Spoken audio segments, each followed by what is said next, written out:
তাদের রুমে তারা 2 জন ছাড়া আর কেউ ছিল না।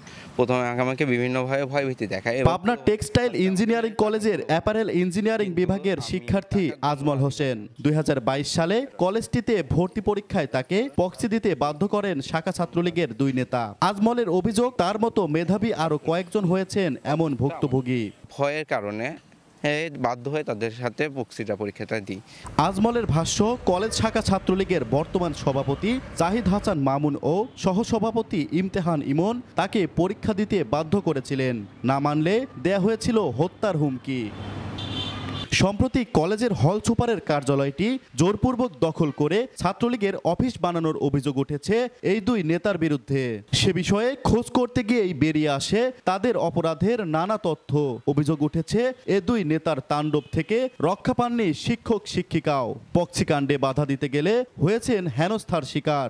গত 2 তারিখ রাত 11টা বাজে আমার রুমে হলো গিয়ে যে ইমতিহান ইমন সে ঢুকে হলো গিয়ে যে সে মারধরের চেষ্টা করবে, মেরে ফেলবে, প্রাণে মেরে ফেললে তাকে হলো গিয়ে যে ওসিএসপি এসে বাঁচায় নিয়ে যাবে। জাহিদ মামুন ভাই তার আধিপত্য বিস্তারের জন্য আর কি ক্যাম্পাসের প্রত্যেকটা ইস্যুতে দেখা যাচ্ছে তার পারমিশন ছাড়া কিছু করা যাবে না। ছাত্রলীগের সভাপতি তিনি মেসে গিয়ে ছাত্রদেরকে ভয় ভীতি দেখায়। জাহিদ হাসান মামুন, ওর পরীক্ষা ছিল না কিন্তু ও প্রবেশ করে।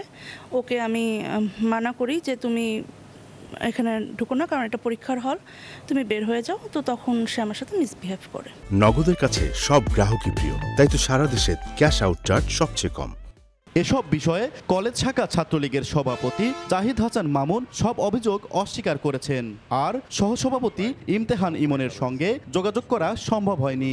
এক পক্ষ চাবে যে ছাত্রলীগকে প্রশ্নবিদ্ধ করার, মিথ্যা এবং ভিত্তিহীন তথ্য, সেই মহল থেকে আমাদের নামে হয়তো অভিযোগ আসতে পারে। অভিযোগগুলো খতিয়ে দেখে ব্যবস্থা নেওয়ার আশ্বাস জেলা ছাত্রলীগের। এরকম কোনো তথ্য বা প্রমাণ আমরা পাই, অবশ্যই তার বিরুদ্ধে আমরা ব্যবস্থা নেব। ক্যাম্পাস কর্তৃপক্ষের সাথে আমরা অবশ্যই যোগাযোগ করব, তাদের যদি কোনো রকম সমস্যা থাকে তাদেরকে আমরা হেল্প করব। এদিকে ইমতেহান ইমনের বিরুদ্ধে সাধারণ ডায়েরি করেছেন কয়েকজন শিক্ষার্থী, আর জাহিদের বিরুদ্ধে লিখিত অভিযোগ দিয়েছেন প্রধানমন্ত্রী কার্যালয় বরাবর। এসব বিষয়ে তদন্ত করে ব্যবস্থা নেওয়ার আশ্বাস কলেজ কর্তৃপক্ষ আর পুলিশের। তদন্ত কমিটি গঠন করেছি, আমি রিপোর্ট পাওয়ার পরে আমরা প্রয়োজনীয় ব্যবস্থা নেব। বিষয়টা তদন্ত চলতেছে, তদন্তপূর্বক পরবর্তী ব্যবস্থা গ্রহণ করা হবে। 3 মাস আগে জাহিদ ইমনের কমিটি অনুমোদন দেয় পাবনা জেলা ছাত্রলীগ। সবুজ মোল্লা, সময় সংবাদ, পাবনা।